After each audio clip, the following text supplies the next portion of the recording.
সে সময় সারা গায়ে পোক, মুখের ভিতরে জিহ্বায় দুইটা পোকায় গোস্ত কেটে খাচ্ছে, কুটকুট করতেছে জিহ্বার পাশ দিয়ে। জিহ্বাটাকে কোনো সময় খাইতে দেয় না আল্লাহ পোকা দিয়া। উনি সবসময় দোয়া করছে, আল্লাহ সারা শরীর খাই খাক, আমার জিহ্বাটা যেন ঠিক থাকে। জিহ্বা ঠিক না থাকলে আমি তোমার নামটা জিকির করব কি দিয়া? আমার জিকিরের জন্য জিহ্বাটাকে তাজা রেখে জোরে কোন সুবহানাল্লাহ। এই জিকিরের কারণে আল্লাহ তাআলা জিহ্বাটাকে ভালো রাখছে। মুখের ভিতরে গোস্ত কেটে খাচ্ছে পোকায়। ওই সময় জিবরিল আলাইহিস সালাম সালাম দিয়ে কয়, কেমন আছেন? সালামের উত্তর দিতে একটু দেরি করছেন, কিছুক্ষণ পরে উত্তর দিয়ে ওয়া আলাইকাস সালাম ইয়া জিবরাইল, আলহামদুলিল্লাহ। আজও হাসি মুখে কয় আলহামদুলিল্লাহ। মুখে তো গোস্ত নাই, সুরের ভিতরে হাসি টপকায়।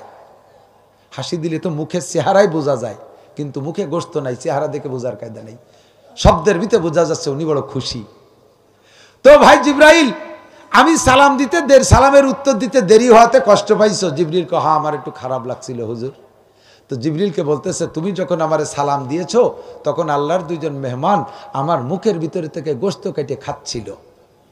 আমি যদি সালামের উত্তর দেই, জিহ্বায় নাড়া লেগে যায় আর ওদের দুইজনের ডিস্টার্ব হয়, ওরা ক্ষুধার্ত থেকে যায়। কিয়ামতে গিয়ে যদি ওরা আল্লাহর কাছে মামলা দেয়, আল্লাহ কত পোকায় আইবির গাছ থেকে খাবার খাইলো, তাদেরকে ডিস্টার্ব করলো না, আমরা যেদিন খাইতে গেছি আমাদের পেট পুরে খাইতে দেয় নাই, এই মামলা যদি দেয় আমি কি জবাব দেব? এই জন্য তারা খেয়ে আসুদা হইয়া তৃপ্তি হয়ে থেমে যাওয়ার পরে আমি সালামের উত্তর দিছি, এই জন্য একটু দেরি হয়ে গেছে। আল্লাহ কয়, জিবরাইল আমার আইয়ুব কি কয়? জিবরাইলকে আল্লাহ এই অবস্থায় এরকম বলতে পারে এটা আমার জানা ছিল না। আল্লাহকে আমার আইয়ুব পরীক্ষায় পাস, গোল্ডেন এ প্লাস, এক্ষুনি পুরস্কার শুরু হয়ে যাবে। ধৈর্যের বিনিময়ে আল্লাহ তাআলা নগদ পুরস্কার দেয়। ধৈর্য ধারণ করে আল্লাহ তাআলা নগদ পুরস্কার দেয়। কয় কি কি পুরস্কার? এক নম্বর শরীরটা ভালো করে দাও। কি দিয়ে দেবো? কয় যে পানি দিয়ে গোসল করায় দাও। গোসল করানোর আর এক কিসসা, আল্লাহু আকবার। এখন জিবরিল আলাইহিস সালাম বলছে, ভাই আইয়ুব আপনি একটু আল্লাহর হুকুম হয়েছে পায়ের গোড়ালি দিয়ে মাটিতে একটু আঘাত করেন, জায়গাটা নরম আছে। আইয়ুব আলাইহিস সালাম কয়, ভাই জিবরাইল পায়ে তো গোড়ালি নাই, তার আঘাত করবো কি দিয়া? কয় যে মাটিতে আপনার হাড্ডি দিয়ে একটু ছোঁয়া দেন, তাতেই হবে। চেষ্টা করেন যাটুক, বাকিটুক আল্লাহ করবে। মাটিতে পায়ের গোড়া দিয়ে একটু টাচ দিছে, একটু নিচু হয়ে গেছে, এখান থেকে জান্নাতের পানি ফোয়ারা চালু হয়ে গেছে। কাই পানি দিয়ে গোসল করেন, পানি খান। পানি দিয়ে গোসল করছে, পানি খাইছে, শরীরে সব পোকা পড়ে গেছে। সেকেন্ডের ভিতরে শরীরটা আগের চাইতে দ্বিগুণ শক্তিওয়ালা, সুদর্শন টকটকে চেহারাওয়ালা একটা বডি আল্লাহ তাআলা নগদে বানাই দিয়েছে।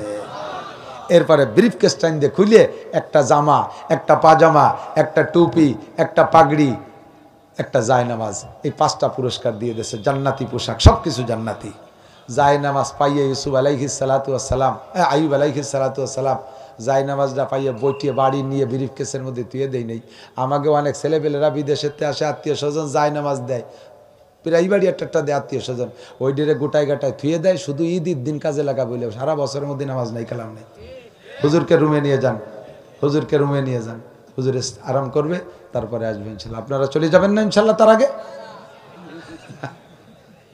আমি ছেড়ে দেবো, হুজুর আসা পর্যন্ত আমি টাইডি টুইডে রাখছি, তারপরে তো পারছি, যাই হোক না কি কন। আসেন, জায়গা মতো চলে আসছি। এবার আইয়ুব আলাইহিস সালাম এই জায়নামাজ পাইয়া সাথে সাথে বিছাইয়া নামাজ দিয়ে দাঁড়ায় গেছে 4 রাকাত। কয় রাকাত? 3 রাকাত পড়ে সালাম ফিরে দিয়েছে। মাগরিবের ফরজ রাকাত কয় রাকাত? 3 রাকাত। উনি দাঁড়াইছে 4 রাকাত। এই যে যেখানে আছেন চলে আসেন। আমাদের হযরতুল আল্লামা হযরত মাওলানা হাসান জামিল সাহেব হুজুর হাফিজাহুল্লাহ চলে আসছে। আমাদের এই মাঠে নয়, এই বেল্টেই উনাকে আপনারা দেখেন নাই সরাসরি। ফরিদপুরের পাশে, ভাঙ্গার পাশে উনি আসছে বলে আমি দেখি নাই। কোন জায়গা? ও ভবানীপুর আসছে, গহরডাঙ্গা আছে, বড় বড় জায়গা। আমরাই ছোটরা পাইনি, আলহামদুলিল্লাহ। আজকে পাবেন ইনশাআল্লাহ, ইনশাআল্লাহ পাবেন। আল্লাহ পাক পৌঁছাই দিয়েছে, বলেন আলহামদুলিল্লাহ। এখন ওই জায়নামাজ পাইয়া 4 রাকাত নামাজে দাঁড়ায় 3 রাকাত পড়ে সালাম ফিরে দিয়েছে। জিবরাইলকে, ভাই আপনি 4 রাকাতের নিয়ত করে 3 রাকাত পড়ে সালাম ফিরে দিলেন। আল্লাহ কয় যে জিবরাইল তুমি লুকমা দেছো কা? আমার আইয়ুবের 3 রাকাতে আমি খুশি হয়ে গেছি। জোরে কান সুবহানাল্লাহ, জোরে বলেন সুবহানাল্লাহ। যেই মহিলা আইয়ুব আলাইহিস সালাতু ওয়াস সালামকে এমন করে খেদমত করেছে, ওই মহিলাটার বংশ পরিচয় কি? সর্বপ্রথম নবী ইব্রাহিম আলাইহিস সালাম, তার ছেলে ইসহাক আলাইহিস সালাম, তার ছেলে ইয়াকুব আলাইহিস সালাম, তার ছেলে ইউসুফ আলাইহিস সালাম, তার মেয়ে এই রহিমা আলাইহিস সালাম। 4 পুরুষ, তার পূর্বপুরুষ, বিশাল বড় বড় জলিলুল কদর নবী ও রাসূল, মুসলিম জাতির পিতার বংশধর মেয়ে মেয়ে হইয়া স্বামীকে ভাবে খেদমত করেছে। ও আমার মারা, ও আমার বোনরা, স্বামীরা তোমাদের কাছে এরকম খেদমত পাবে সময় নাই বলে কথা অন্য দিক নিয়ে লম্বা হয়ে গেল। আল্লাহ পাক রব্বুল আলামিন আমাদের সকলকে দিনের জন্য কবুল করেন, বলেন আমিন। আজকে আমাদের জামিয়া সুলতান শাহী ঘোড়াদার সুলতান মাদ্রাসা এ পর্যন্ত আসছে, পরিবেশ পরিস্থিতি দেখে আপনারা কি বেজার হয়েছেন নাকি? আপনাদের খাইতে দিতে পারবো না, এত মানুষে খাইতে দিতে আমার পাঁচটা ছয়টা গরু দিয়ে কুলোবে না, সে পরিমাণ আমার ইনকাম নাই।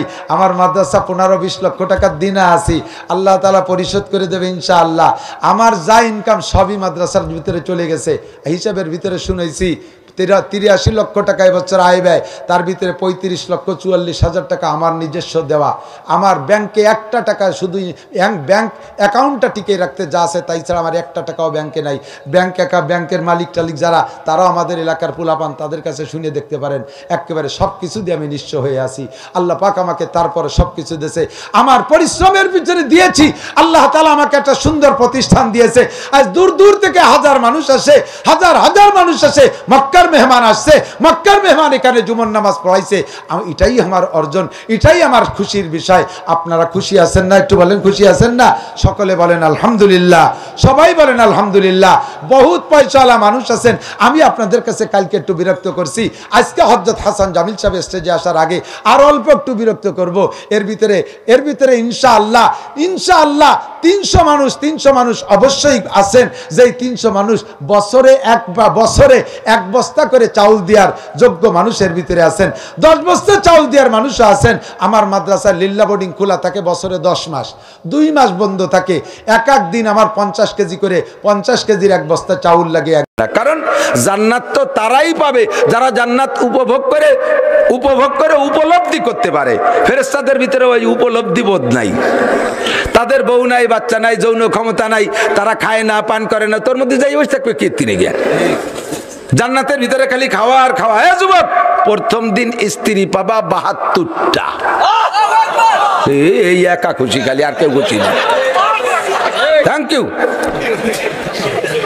72 স্ত্রী, কোন সুবহানাল্লাহ। প্রত্যেক 1 মাসে আরো 1000 করে বিয়ে করবে। কত? 1000। আল্লাহর কিনে যদি মিথ্যে কথা কই, কোনো টেনশন নাই, বউগের মধ্যে মানে কোনো গ্যাঞ্জামি নাই। বাড়ি তো 2 ভোর মারামারি ঠেলায়, বুড়ো খালি তাবলিগে যায়, খালি তাবলিগে যাও। কার বাড়ি থাকুক কীর্তি রেগে, শয়তান 2টা যা লাগাইছে সেদিন আবার দাড়ি ছিঁড়ে ফেলাইছে। জ্বালায় তবলিগি, তাই ভালো। আল্লাহ কথা কেন না। জান্নাতের স্ত্রীদের ভিতরে কোনো গেঞ্জাম, তারা আপনারা গান গেয়ে শোনাবে, নাহনুল খালিদাতু ফালা নাবিদু, নাহনুন নাইমাতু ফালা নাবাসু, নাহনুর রাদিয়াতু ফালা নাসকাতু, তুবা লিমান কানা লানা ওয়া কুন্না লাহু, তুবা লিমান কানা লানা ওয়া কুন্না লাহু, নাহনুল খালিদাতু ফালা নাবিদু। হে আমাদের প্রিয় স্বামী, আমরা চিরকুমারী, আমরা কোনোদিন মরব না, আমরা কোনোদিন ধ্বংস হব না। নাহনুল খালিদাতু ফালা নাবিদু ওয়া নাহনুন নাইমাতু ফালা নাবাসু। আমরা জীবন ভরে সন্তুষ্ট থাকব, কোনোদিন আমরা অসন্তুষ্ট হব না। আপনারে সন্তুষ্ট রাখবো, কোনোদিন আপনারে বকশি করব না। নাহনুর রাজিয়াতু ফালা নাসকাতু। আপনারে সন্তুষ্ট রাখবো, আমরা সন্তুষ্ট থাকবো, কোনোদিন আপনার বড় খুশি হব না। তুবা লিমান কানা লানা ওয়া কুন্না লাহু। ভাগ্যবান তারা যারা আমাদেরকে পেয়েছে, আর আমরাও বড় ভাগ্যবান আপনার মতো স্বামী পাইয়া। জীবন ভরে খালি এই এক গান গাবে, গান ঘুরে ফিরে গাবে, তো একই গান 1000 বার 1,00,000 বার গাইলেও অতিরিক্ত হবে না। আপনারা শুনবেন, এ ডলি আবার গাও দিও, খালি একই গান বারবার শুনতে মনে যাবে। এই ওয়াই নাকি? আরে ওয়াই না, মানে দুনিয়ায় আলহামদুসুরো সে কুটি কালেতে পড়তেছি না, এখন কি পড়তে খারাপ লাগে? ইমাম সাহেবকে কইছে হুজুর যে ইয়ার কতদিন পড়বেন, পাল্টাই ফুলটে পড়েন দি, কেউ কয়। আরো ইমামের যদি কণ্ঠ ভালো হয় তাহলে গায়রিল মাগদুবি আলাইহিম ওয়ালাদ দাল্লিন। এই জায়গাতে এমন একটা ভাঁজ দেয়, আগের রেখাতে রুকুতে যাওয়ার পরের থেকে ফিরে রেখাতের ওই ভাঁজ শোনার জন্য অপেক্ষায় কান খাড়া করে থাকে, আবার কখন আলহামদুলিল্লাহ পড়বে ওই ঢেউটা শুনবো, কথা কন না কেন? এ মজা জীবন ভরে থাকে। অবি তাকরারে তুলাতে লামিয়ামুল, অবি তাকরারে তুলাতে লামিয়ামুল, জীবন ভরে পড়লেও বিরক্তি লাগে না। আরে দুনিয়ায় যদি সূরা ফাতিহা আমার মতো বাঙালি গলা আলা মৌলবী জীবন ভরে পড়লে যদি শুনতে ভালো লাগে, জান্নাতি নারীদের কণ্ঠই হবে আল্লাহ তাআলা আলাদা রকম দেবে, প্রত্যেক বারে বারে আলাদা আলাদা স্বাদ অনুভব করবেন। রাখে শেষে মানুষ যখন বিরক্ত হয়ে যায়, আর আমারও ধৈর্যের বাঁধ ভেঙে যায়, কিন্তু মানুষ কয়েক জায়গায় দুর্বল থাকে, তো তার ভিতরে একটা জায়গা হলো ভগ্নিপতিকে কাছে আর ভাগ্নিকে কাছে দুর্বল থাকে। কোনো উড়া মুড়া নড়াচড়া করতে পারলাম না, ভাগ্নেরা আমারে একেবারে জেলখানে আটকাই থুয়েছে, যখন ডাকবো তখন যাবেন। তো ভাগ্নিকে কাছে তো মামুরা দুর্বল, সেজন্যই পিছিয়ে পড়েও বিরক্ত বোধ করছি না। আর আপনারা আমার দেশের মানুষ, আমি এ মাদ্রাসার ছাত্র, বাঁশবাড়িয়ার ভাত খাইছি, এখানে 2 অক্ষর পড়েছি, কাজে এখানে আমার কোনো মান অভিমানের কিছু নেই। একটা সূরা পড়ছি মাত্র, এর তর্জমা করে ইনশাআল্লাহ দোয়া করে দেব, কষ্ট হবে না তো ইনশাআল্লাহ। মানব জীবনকে গড়ার জন্য আসলে মানুষ কাকে বলে, এই মানবতা শিক্ষার জন্য আগে আরেকটু বলি, আল্লাহ পাক রব্বুল আলামিন দুনিয়াও বানাইছেন, আখেরাতও বানাইছেন। দুনিয়াই শেষ না, আখেরাতই শেষ। দুনিয়া কিছুক্ষণের জন্য, কথা বলেন, অমাল হায়াতুদ দুনিয়া ইল্লা কালিল, দুনিয়ার জিন্দেগি একেবারে কম। যুবক আমার দিক তাকাও, নড়াচড়া করো না। আগামীকাল সকালবেলা ফিলিস্তিন জাতীয় রেডিও, এই একজন আনিসে গেছে ইনশাআল্লাহ। কাজে এখন রোগা কুড়োর মতো জিমেলি হবে নাকি? মুরগির রোগ হলে গাড় সুজারি রাখতে হবে, এর মধ্যে দাঁড়িয়ে রোগা মুরগির মতো জিমেলি হবে না। দুনিয়ার হায়াত একেবারে কম, মূল হায়াত তো আখেরাত। দুনিয়ার শুরুও আছে, শেষও আছে, আছে না নাই? আমরা এখানে যারা বসা আছি, যারা যতটুক হায়াত পেয়েছি, ধরে নেন আমার জিন্দেগির হায়াত এইটুকি। এরপরে আর একটুও বেঁচে থাকবো এমন কোনো বিশ্বাস নেই। আজকে রাত্রেও যে ঘুমাবেন মরণের অঙ্গীকার করে, কিন্তু কতক্ষণ গমের দোয়া কি? আল্লাহুম্মা ইন্নী আউযু বিকা মিনাল খুবুসি ওয়াল খাবায়েস। গমের দোয়া কি? আল্লাহুম্মা বিসমিকা আমুতু ওয়া আহয়া। আল্লাহ, তোমার নামে মরিতেছি, তোমার নামে জীবিত হব। মরিও আল্লাহর নামে, বাঁচবো আল্লাহর নামে। তো ঘুমের সময় এই দোয়া পড়ি, তার মানে ঘুমটা একটা মরণ। মানুষ মারা গেলে যেমন জগতের কোনো কিছুর খবর থাকে না, বডিটা পড়ে থাকে, কে কি করে কিচ্ছু টের পাওয়া যায় না। গভীর ঘুমে নিমজ্জিত হয়ে গেলে এরকমই হয়ে যায় মানুষ, দুনিয়ার কোনো খবর থাকে না। কাজেই ঘুমটা মরণের সাদৃশ্য। আবার ঘুম থেকে উঠে কি দোয়া পড়েন জানেন?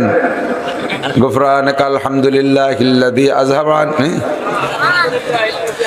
আলহামদুলিল্লাহিল্লাযী আহয়ানা বাদামা আমাতানা ওয়া ইলাইহিন নুশুর। সব প্রশংসা কার? যে আল্লাহ তাআলা আমাকে কিছুক্ষণ মেরে রাখার পরে আবার বাঁচাই দিলেন। দোয়ার তর্জমা তাই। প্রত্যেকে ঘুম থেকে উঠে ওই সময় এই দোয়া পড়া সুন্নাত, কিন্তু আমাদের মসজিদের ইমাম সাহেবরা মাইকি যাইয়ে পড়ে ফজরের সময়। গমের তো উঠে পড়ছে কিনা জানি না, মাইকি। এটাও ঠিক আছে, মানুষকে মস্ক করায় দেয়, জানা দেয় তোমরা উঠেই দোয়া পড়ো। আলহামদুলিল্লাহিল্লাযী আহয়ানা বাদামা আমাতানা। বাদামা আমাতানার মানে কি? কিছুক্ষণ মেরে রেখেছিলেন, এরপরে আবার বাঁচাই দিলেন। যে আল্লাহ তাআলা 6-8 ঘন্টা মেরে রাখার পরে বাঁচাই দিতে পারলেন, স্থায়ী মরণের পরে কিয়ামতের ময়দানে ওই আল্লাহ পাক আবার উঠাইতে পারবেন কিনা? তাই ওই দোয়ার মধ্যে বলি ওয়া ইলাইহিন নুশুর, যেমন ঘুম থেকে উঠলাম ওই রকম কিয়ামতের ময়দানও উঠব। প্রতিদিন একবার দুইবার তিনবার করে আমরা মরি। কেউ একবার ঘুমায়, কেউ দুইবার ঘুমায়, কেউ তিনবার ঘুমায়। যতবার ঘুমাবেন ততই মরবেন।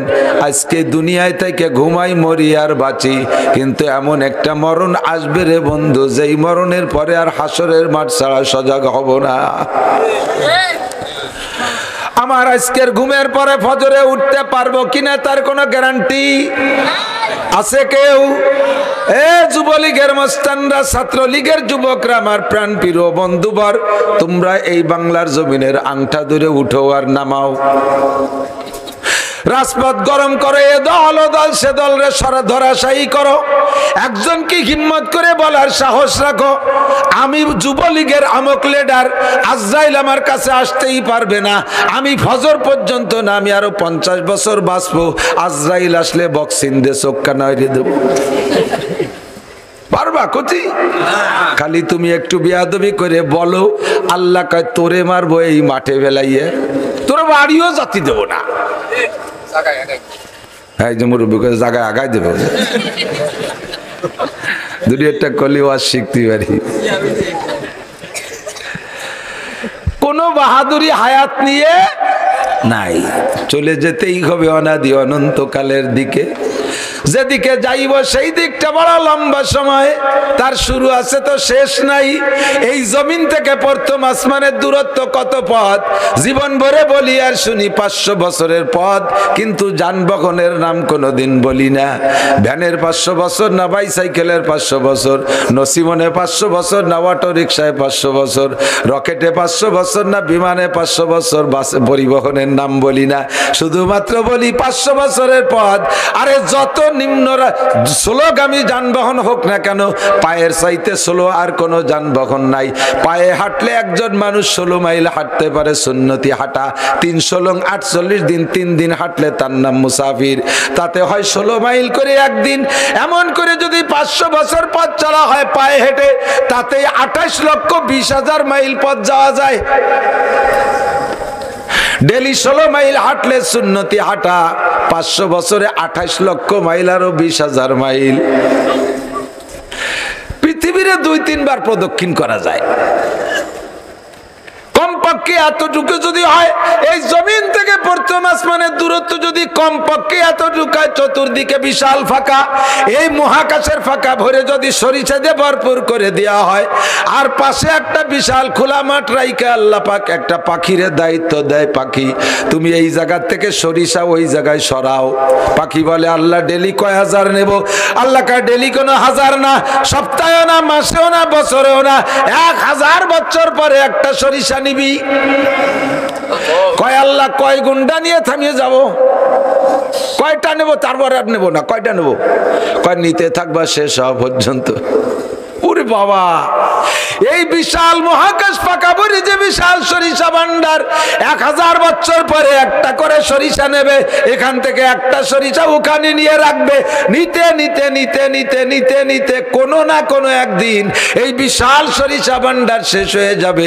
তবুও বন্ধু আখিরাতের বছর শেষ হবে না।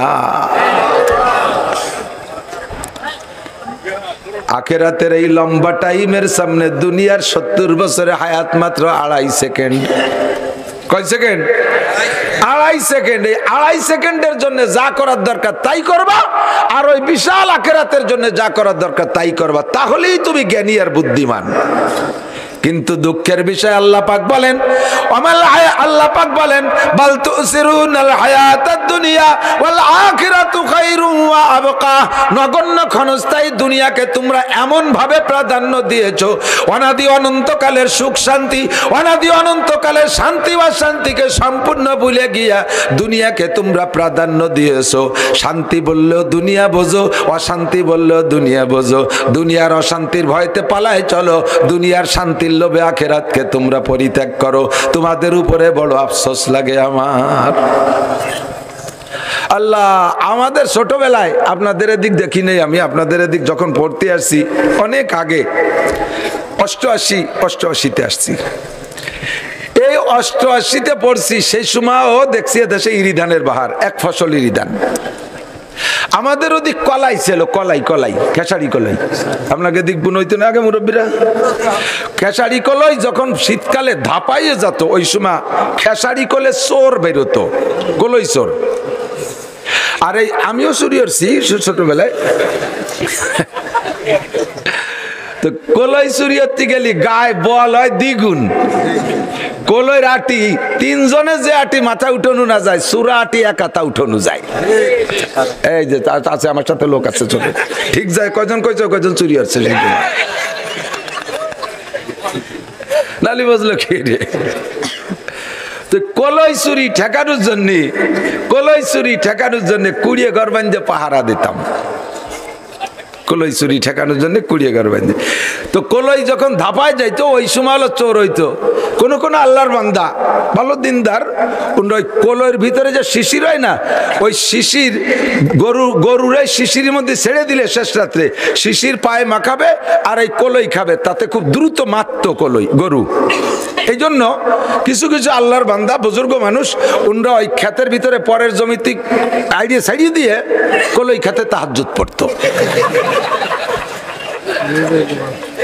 তাহাজ্জুদ পড়ে তা বুজুর্গ ছাড়া আর কি, ওনার গরুতি ভরের কলই খায় আর উনি তাহাজ্জুদ পড়ে রব্বানা আতিনা ফিদ দুনিয়া হাসানা, আল্লাহ কা দিছি হাসানা, কলই শেষ, তোর আইডিয়াটা দাপা খেয়ে মরি যাবে, হাসানা দিয়ে দিলাম তোরে, যা। তো ওই সময় এই কলই পাহারা দিতে খেতে কুড়িয়ে বানাতাম আমরা 1-1.5 মাসের জন্য। কলই পাক ধরলে আর ওই চুরি হতো না। এই কুড়িয়ে জীবনেও কেউ কোনোদিন ইট দিয়ে বানায় না,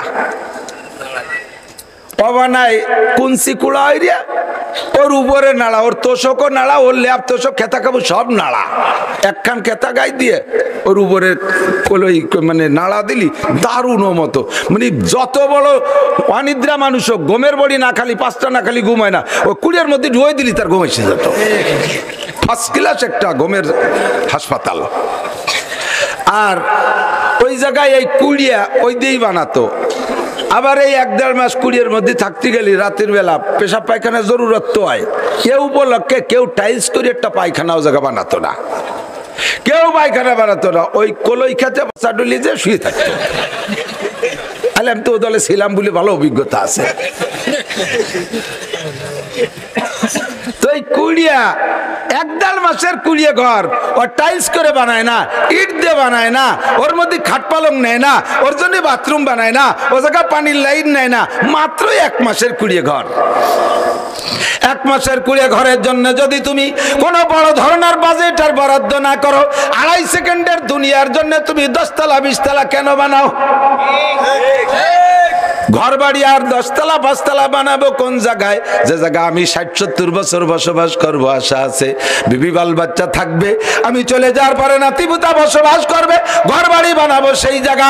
কলই খেতে আমি ঘর বাড়ি বানাবো না, এইটা হলো জ্ঞানীর পরিচয়। যদি এ জায়গা কেউ ভালো একখান বিল্ডিং বানায়, সবাই তারে ধিক্কার দেবে, মিয়া পয়সা বেশি হয়ে গেছে, আগান বাগানে ডালতিছো, পয়সা বেশি হয়ে গেছে। 1 মাসের কুড়িয়ে ঘর তুই টাইলস করিস কি বিলিয়ে? ধিক্কার দেবে কি দেবে না? আরে তারে যদি ধিক্কার দেয়, 1 মাসের কুড়িয়ে ঘর যদি দালান বানাইলে ধিক্কার প্রাপ্ত হয়, 2.5 সেকেন্ডের দুনিয়ার জন্য 8 তলা 10 তলা 20 তলা 50 তলা বানাও, কোটি কোটি টাকার মালিক হইয়া যাও। ওয়া ইন্নাল আখিরাতা লাহিয়াল হায়াওয়ান, আর চিরকাল চিরস্থায়ী যেখানে তাকিবা শুরু আছে তার কোনো শেষ নাই, সেই জগতে তোমার জন্য বিশাল বিশাল অট্টালিকা অপেক্ষা করতেছে। ওই অপেক্ষা ওই অট্টালিকাগুলো কিনতে জন্য তোমার যা লাগবে, ও বন্ধু তা তুমি কতটুকু কামাই করছো দেখাও। আল্লাহ নবী বলেন, ইকালু লিসাহিবিল কুরআন ইকরা ওয়ারতাকি ওয়ারাতিল কামা কুনতা তুরাতিলু ফিদ দুনিয়া ফাইন্না মানজিলাকা ইনদা আখিরি আয়াতিন তাকরাউহা। শুনেছেন উলামায়ে কিরামের কাছ থেকে হাদিস। এই তোরা ইসরায়েলি দলের নিকে 3 জন চলে যাচ্ছিস কা? পেশাব করতে যাচ্ছে না, আর পানি বালটায় চলে আয়।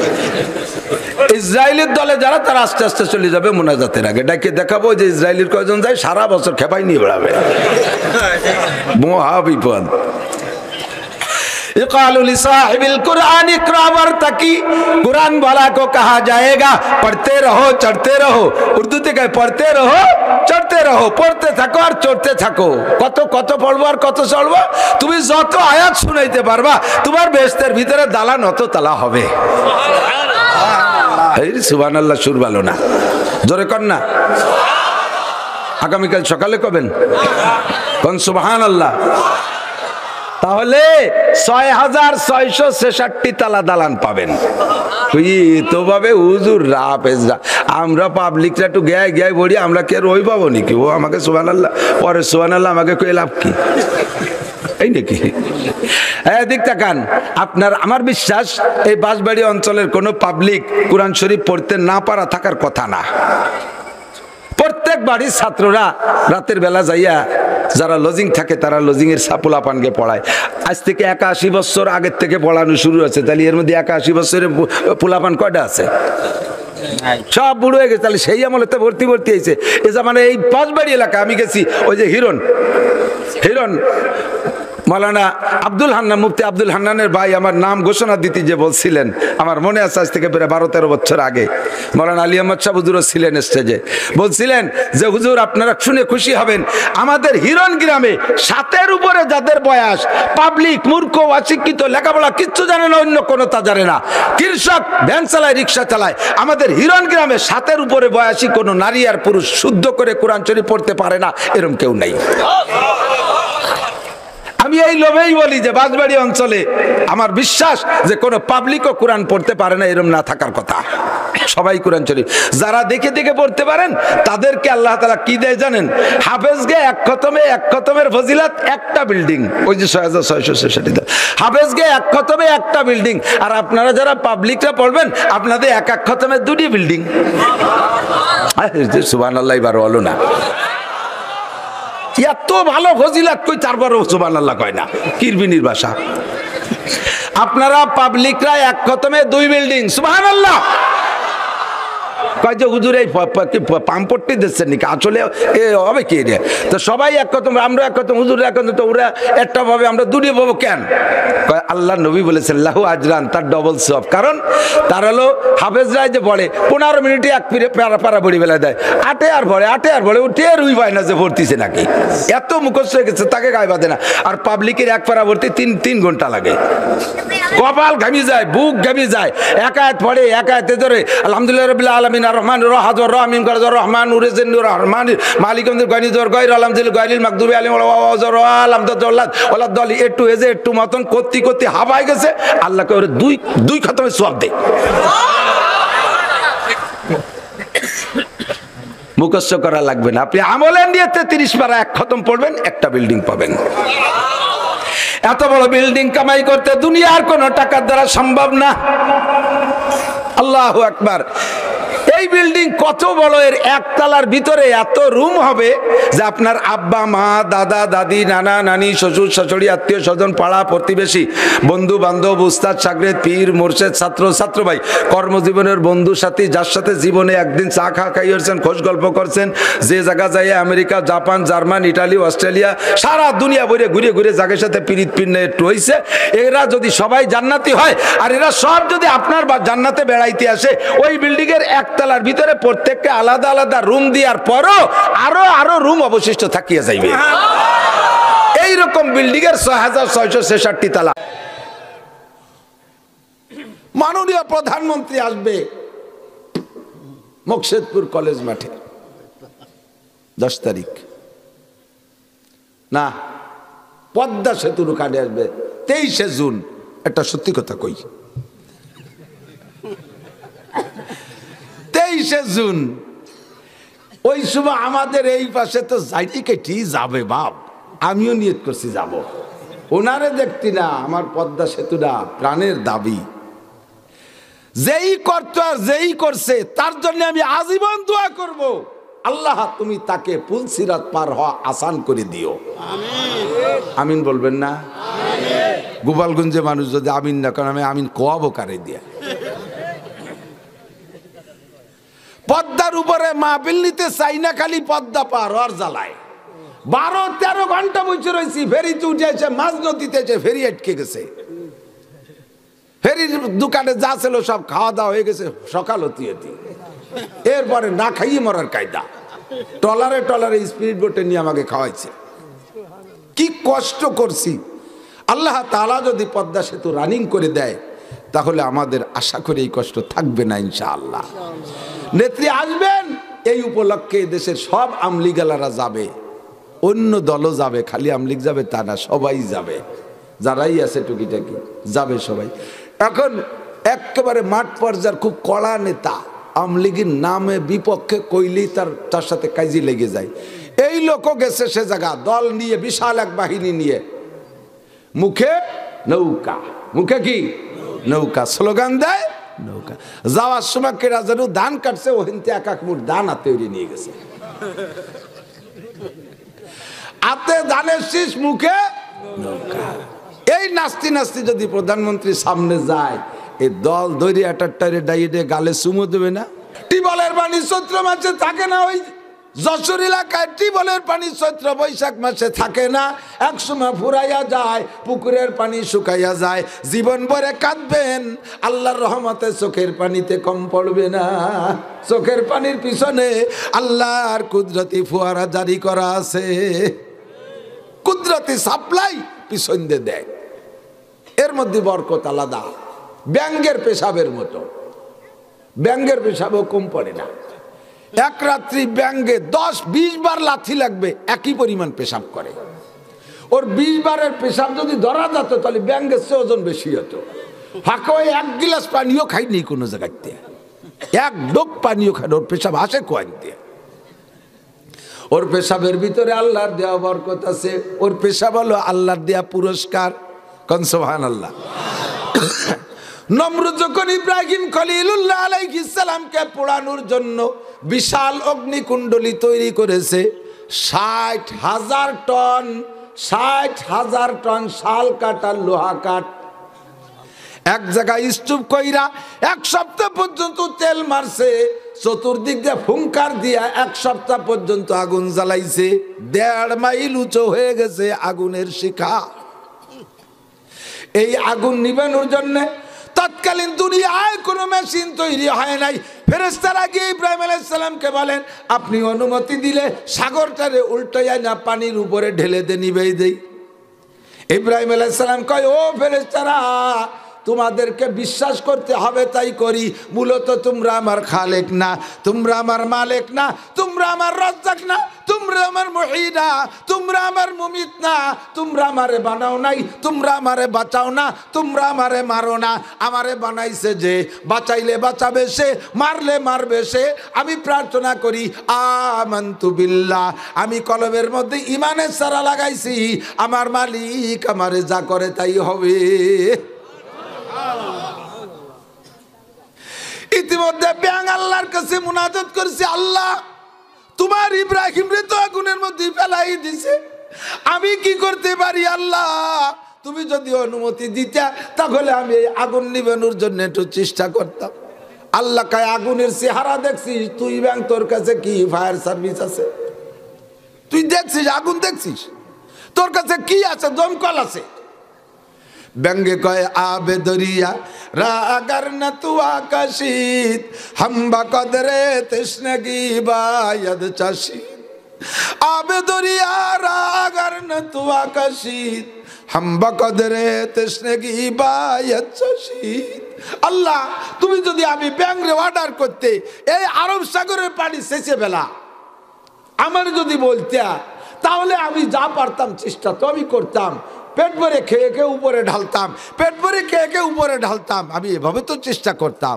এই বিশাল আগুন আমি নিভাতে পারবো না, চেষ্টাও কি আমি করতে পারবো না? তুমি যদি অনুমতি দাও আমি একটু চেষ্টা করি। আল্লাহ কয়, যা পারিস চেষ্টা কর।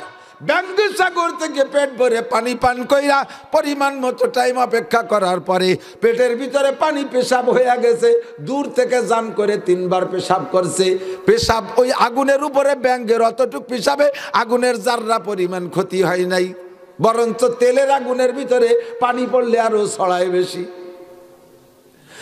ওই ব্যঙ্গের পেশাবে নমরুদের আগুনের একটু মাত্র ক্ষতি হয় নাই, কিন্তু ইব্রাহিম আলাইহিস সালামের বিন্দু মাত্র উপকার হয় নাই।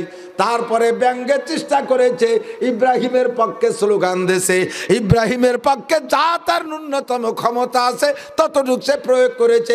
আল্লাহ কয়, ও ব্যাং, তোরে আমি 3টে পুরস্কার দিলাম। 3টে পুরস্কার তোরে। কি কি? কয় 1 নম্বর পুরস্কার, তোর পেশাবরে আমি পাক ঘোষণা দিলাম।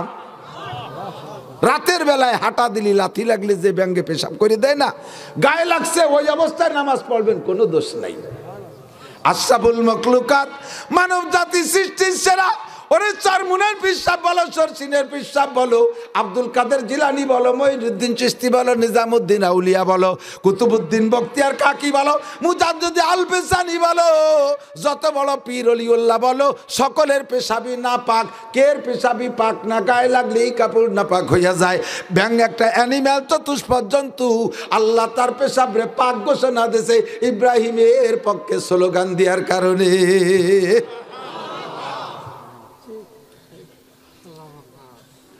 2 নম্বর পুরস্কার, ও ব্যাং, তোর পেশাবে কোনো দিন কম পড়বে না, তোর পেশাবে বরকত দিয়ে দিলাম।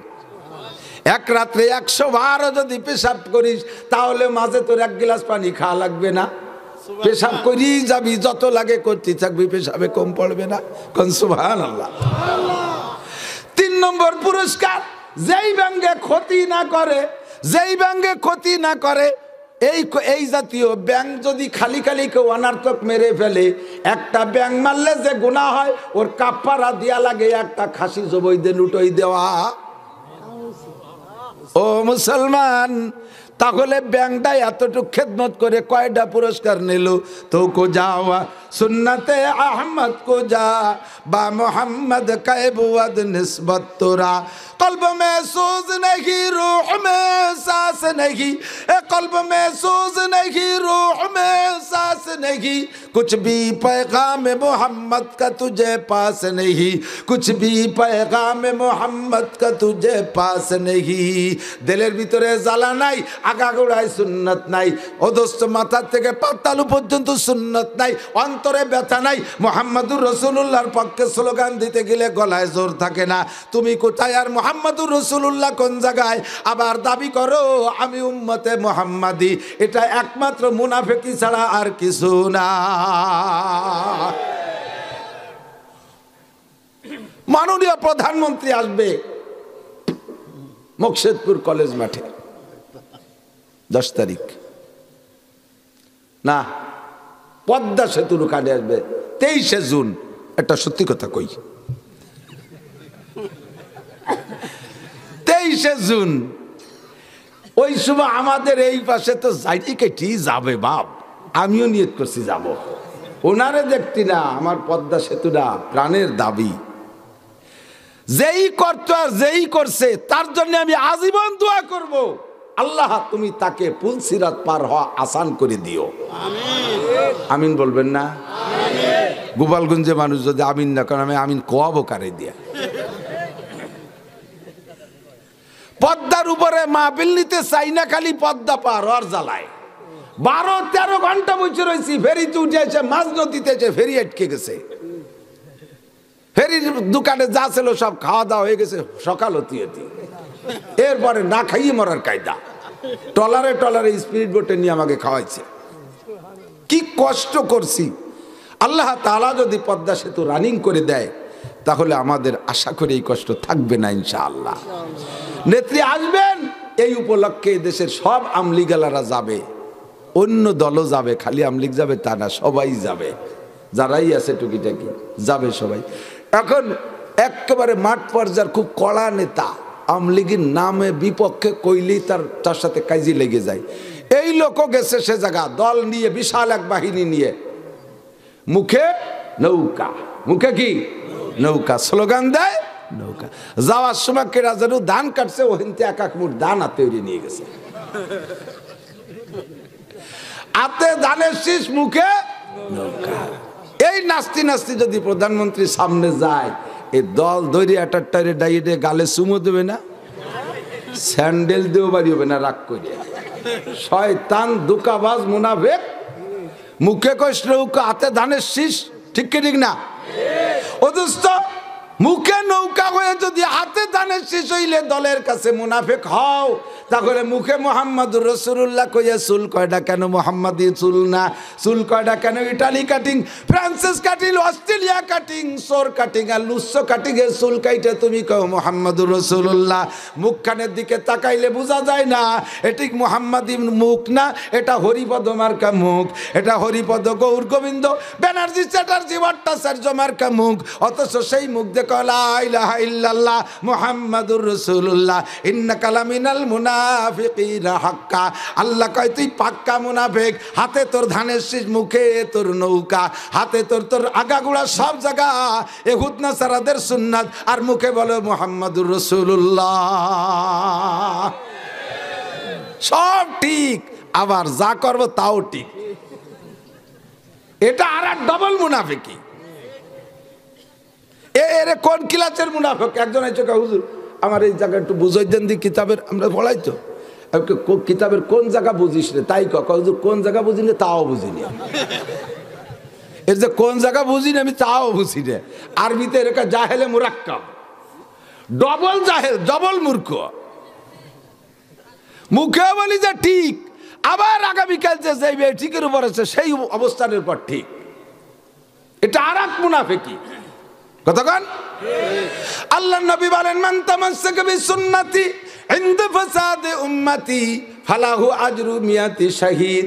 যে সময় দুনিয়া থেকে সুন্নাতগুলি মিটে যাওয়ার সম্ভাবনা দেখা দেবে, ওই সময় যদি একটা সুন্নতের পর আমল করো আমার উম্মত, আমার সাথে উহুদ বদর আর খন্দকে যায়, আমার সাথে উহুদের ময়দানে যে 70 জন শহীদ হয়েছে, বদর প্রান্তরে 14 জন শহীদ হয়েছে, বিভিন্ন যুদ্ধে যারা শহীদ হয়েছে, এই সাহাবা শহীদের 100 শহীদের সওয়াব, 100 শহীদের সওয়াব একত্রিত করলে যেই পরিমাণ হবে, আখেরি জামানায় ফিতনার জামানায় একটা সুন্নতের পর আমল করলে তারে সেই পরিমাণ সওয়াব দেওয়া হবে। দেখে যে আমি এত কিছু করলাম, কেউ আমার প্রশংসা করে না, তখন নিজে নিজে কয় আমি এটা করেছি ওটা করেছি, দেখেন এটা করে দিছি, দেখাই ছাড়িয়ে দিলাম, দেখেছেন কি করেছি, আমি যা পারি এটা কি আর দেশের কেউ পারে? আরো সুযোগ দেন, দেখেন কি করি, আমি রাস্তা কেটে খাল বানায় দেবো, দিনের বেলা রাস্তা দিয়ে নৌকো চালাইতে পারবেন, আসমান ভেঙে জমিনে নামাবো, লাঠির মধ্যে মুগুর ভরবো, আরেকটা বার আমাকে সুযোগ দেন। একেবারে আন্তর্জাতিক খ্যাতি সম্পন্ন আবাল। কতক্ষণ আমি করছি এই কথাটা শয়তানের কথা।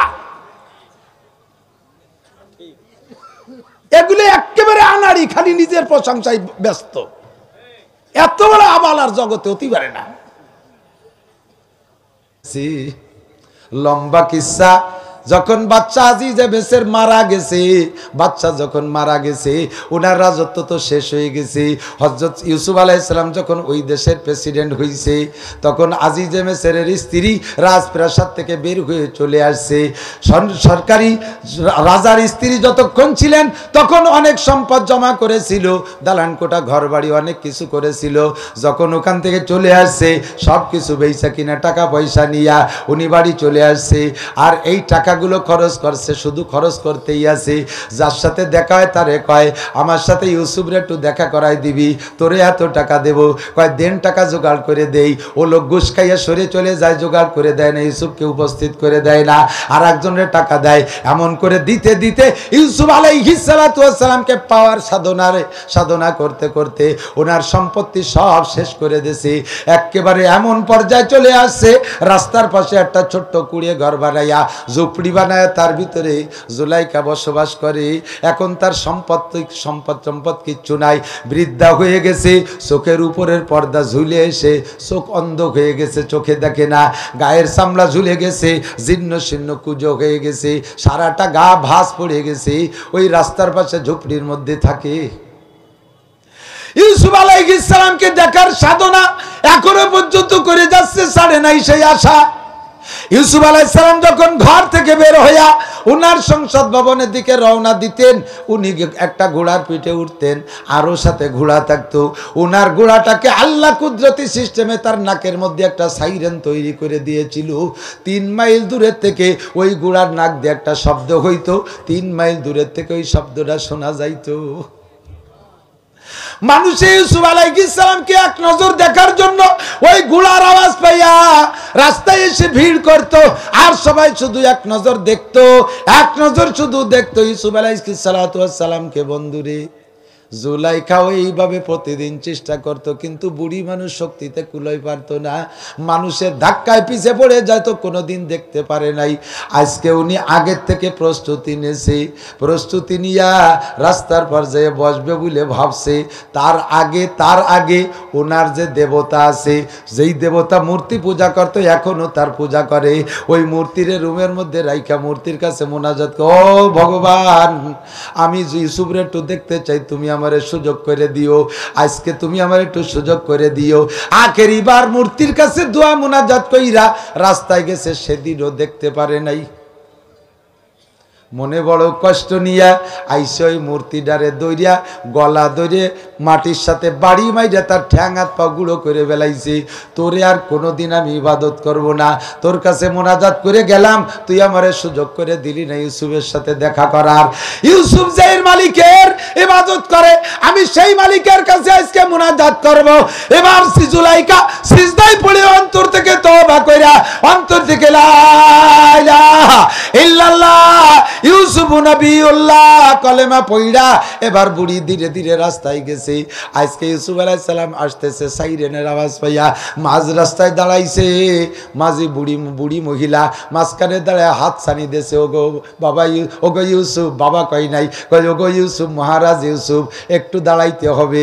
বুড়ি সামনে দাঁড়াইছে দেখা ওনার যত গার্ড আছে তারা নাইমে বুড়িরে সরানোর চেষ্টা করছে। বুড়ি কয়, আমাকে মারিয়ে ফেললে আমি এই ঘোড়ার পদতলে পদদলিত হয়ে যাব, তবু আমি যাব না, আমি ইউসুফের সাথে দেখা করব। আল্লাহু আকবার। বুড়ির হাত ছাড়ি দেখে ইউসুফ আলাইহিস সালাম ঘোড়ারে ব্রেক করে ফেলাইছে। এবার ইউসুফ আলাইহিস সালাম ঘোড়ার থেকে নামছে, নামার পরে বলতেছে, ইউসুফ, আপনি কি মহারাজ ইউসুফ? কয় জি। আমি আপনারে চোখ দিয়ে দেখতেছি না, আমি আপনার সাথে দুটো কথা বলবো, একটু শুনতে হবে, মনোযোগ দিয়ে। কয় বলেন। কয় আপনি যদি সেই ইউসুফই হন তাহলে আপনার দোয়া আল্লাহ পাক কবুল করে। আমি আল্লাহর কাছে দোয়া করে আইসা আপনার দিদার পেয়েছি, আপনি আল্লাহর কাছে দোয়া করলে আমার চাইতে বেশি কবুল হবে। আমার একটা দাবি আপনার কাছে, আপনি আল্লাহর কাছে দোয়া করতে হবে। বলেন কি? কয় এক নম্বর দোয়া হলো আমার চক্ষু দুটোকে আল্লাহ পাক, আমার চক্ষু দুটোকে আল্লাহ পাক খুলে দিতে হবে। আমি চোখে দেখি না, অন্ধ হয়ে গেছি, আমি একটু আপনাকে সচক্ষে দেখতে চাই, আমার চক্ষু দুটোকে একটু খুলে দিতে হবে। ইউসুফ আলাইহিস সালাম কয়, আল্লাহ, এমন একটা বুড়ি আমার কাছে প্রার্থনা করেছে, মামার মাধ্যমে দোয়া চাইছে, আমি তার জন্য দোয়া করি। আমি যদি তোমার নবী হই, আমার দোয়া কবুল করতে হবে, বুড়ির চক্ষু পরিষ্কার করে দিতে হবে। সঙ্গে সঙ্গে মুহূর্তের ভিতরে আল্লাহ পাক জুলাইখার চোখের পাওয়ার 16 বছরে যুবতীর মতো শক্তিশালী করে দিছে। যখন চোখ খুলছে, এবার চোখ দিয়ে পরাণ ভরে তাকায় রয়েছে জুলাইখা ইউসুফের দিকে, এখনো বুড়ি রয়েছে, গায়ের চামড়া ঝুলানো। ইউসুফ আলাইহিস সালাম জুলাইখারে চিনতে পারতেছে না, কে যে সেই জুলাইখা নাকি। এরপরে কয়, আর একটা দোয়া চাই আপনার কাছে। বলেন কি? কয় আপনি দোয়া করলে আল্লাহ পাক দোয়া কবুল করে। নগদে প্রমাণ হলো আমার চক্ষু খুলে গেছে, আমার চোখ পরিষ্কার হয়ে গেছে, চোখের পাওয়ার ফিরিয়ে পেয়েছি। আর একটা দোয়া করতে হবে, আপনি একটা আল্লাহরে বলেন, আল্লাহ যেন আমার 16 বছরে যুবতীর মতো যুবতী বানাই দেয়। ইউসুফ কয়, আল্লাহ তুমি সব কিছু পারো, তোমার কাছে দরখাস্ত। এই বুড়ি দোয়া চাইছে আমার কাছে, আমি দরখাস্ত করি, বুড়িরে 16 বছরে যুবতী বানাই দাও।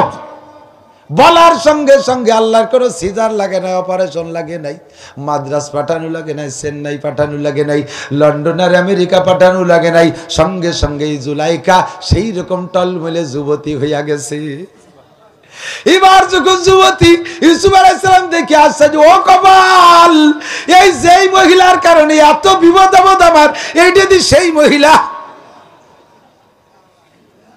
এখন ইউসুফ আলাইহিস সালাম কাঁপতেছে, আল্লাহ অকালে এসে আবার কোন ঝামেলা না হয়।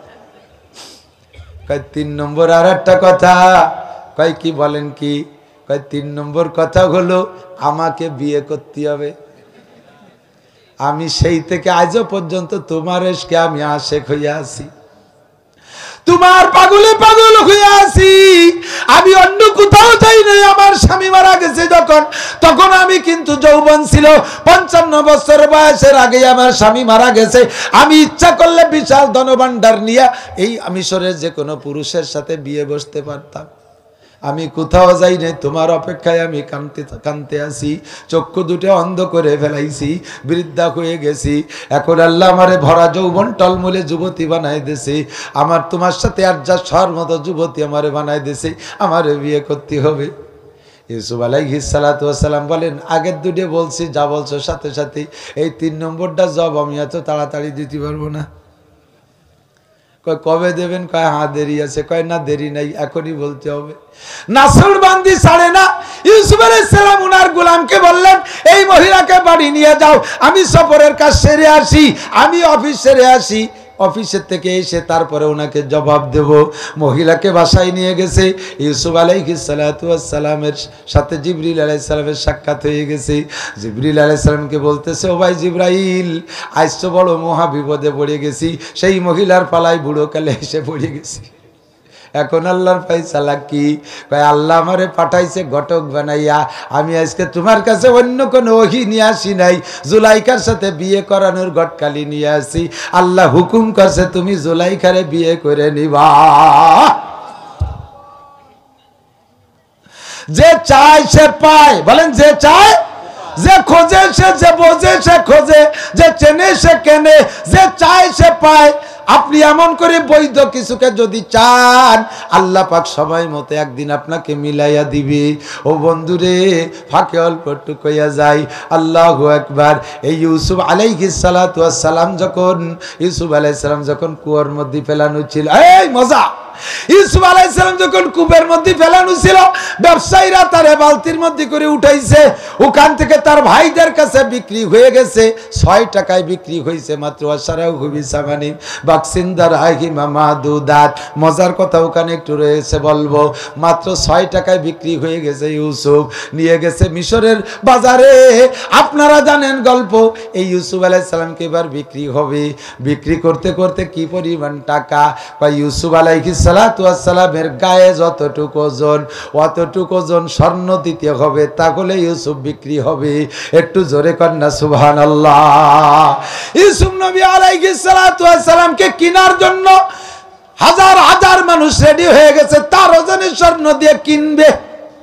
এক বুড়ি, ওই মিশরের বুড়ির কিছু নাই, সামান্য একটু সুতো নাতা আছে, অল্প একটু সুতো নাতা, এই বিক্রি করে 2-4 পয়সা হয়েছে, তাই নিয়ে রাস্তায় যাইয়া ইউসুফ রে কিনার লাইনি দাঁড় হইছে। সবাই দেখে বুড়িরে দেখে হাসতেছে। কয় ও বুড়ি, ইউসুফ রে কিনতে কিন্তু তার ওজনে সোনা রূপা লাগে, সোনা লাগবে, তুমি মাত্র সুতো দিয়ে ইউসুফ কিনবা। এবার বুড়ি কয়, আমি জানি এই ইউসুফ আল্লাহর নবী হবে, ইউসুফ আল্লাহর মকবুল বান্দা। আল্লাহর নবীকে কেনার জন্য যাদের টাকা আছে তারা টাকা নিয়ে যাবে, আমার কিছু নাই, আমি মাত্র সুতো নাতা নিয়ে রাস্তায় দাঁড়িয়ে গিয়েছি।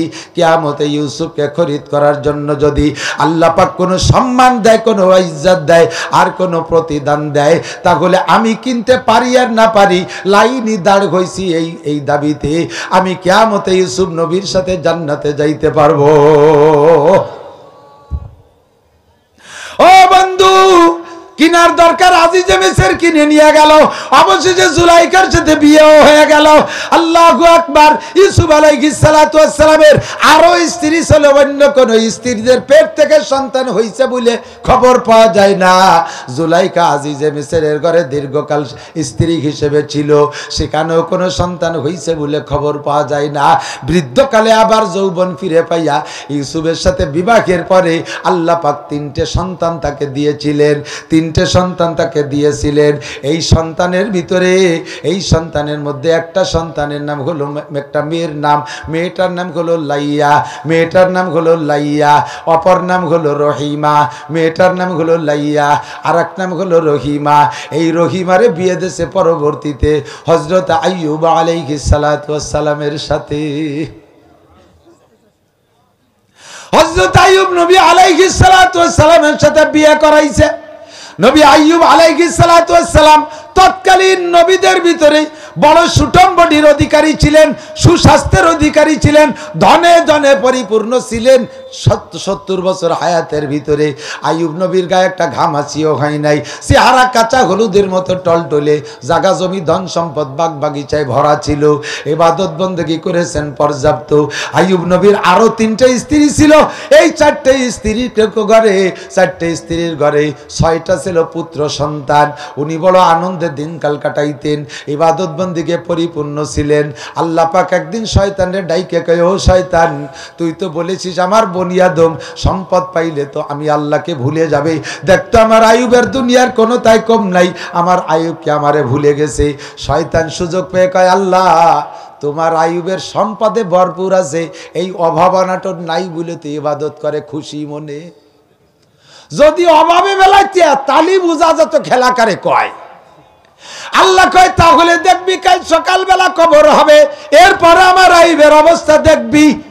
রাত চলে গেছে, সকালবেলা আইয়ুব নবীর কাছে উনার জমির যত বরগাছ ছিল, জমি যত কৃষক ছিল, সমস্ত কৃষক আর বরগাছরা এসে কান্তি কান্তি এসে কয়, মালিক রাতের বেলা আপনার যত জমি ছিল ফসলে ভরা ছিল, সকালবেলা ওইটা দেখি আগুনে সমস্ত জমিন পুড়ে ছাই হয়ে গেছে এবং জমির কোনো আইলার নিশানা খুঁজে পাচ্ছি না, আপনার জমি কোনটুক খুঁজে পাচ্ছি না। হযরত আইয়ুব নবী শোনার সাথে সাথে কয়, আলহামদুলিল্লাহ। পারবেন? একখান নসিমন যদি অ্যাক্সিডেন্ট করে, এদিকে বাড়ি 3-4 জন স্টক করে অ্যাক্সিডেন্ট করি। জমিতে যদি ফসল না হয় তাহলে আমরা গোষ্ঠী শুদ্ধ স্টক করি। জমিতে ফসল হয়েছে, দেশে পানি নাই, পাট বীজানোর জায়গা নাই, তাতেই আমাদের মন খারাপ। আল্লাহর পর গুটিখানিক অভিযোগ করে বসে থাকি। আল্লাহ এত বড় দম্ম ডেঙ্গাইতিয়া, আল্লাহরে গালাগালিয়া রে, জোরে কর নাউজুবিল্লাহ। ও বন্ধুরে, এত বড় ক্ষতি হয়ে যাওয়ার পরে আলহামদুলিল্লাহ বড় বড় বলা বড় কঠিন। কতক্ষণ টিকিরিং না? আলহামদুলিল্লাহ সুখের সময় আলহামদুলিল্লাহ, দুঃখের সময় আলহামদুলিল্লাহ, এর নাম হলো ঈমান। সর্বাবস্থায় একই অবস্থায় থাকা, অভাবে আলহামদুলিল্লাহ বলেন, জোরে বলেন আলহামদুলিল্লাহ। সবাই কেমন আছেন? জোরে কান কেমন আছেন? অভাবে আলহামদুলিল্লাহ, সুখে আলহামদুলিল্লাহ, দুঃখে আলহামদুলিল্লাহ, এর নাম হলো ঈমান। আমার ঈমানের কয়েকটা আলামত আছে। একটা হলো সুখে আলহামদুলিল্লাহ, দুঃখে আলহামদুলিল্লাহ। আরেকটা হলো, এদিক তাকান, প্রশংসা করলেও বেশি খুশি লাগে না, বদনাম করলে সমালোচনা করলেও মন খারাপ হয় না। কয়জন আছেন কন্দি? আমার এই প্রশংসা করলে একটু ভুলি, যে বক্তাই আসে আইসে আমার একগাদি প্রশংসা করে, আন্তর্জাতিক ক্ষতি সম্পন্ন মুফাসসিরে কোদাল। আপনাদের কৃতি সন্তান, আপনারা তো চেল্লে নাইকে পাম দেয়, আমার একটু খুশি থাকাই স্বাভাবিক। প্রশংসায় সকলে খুশি।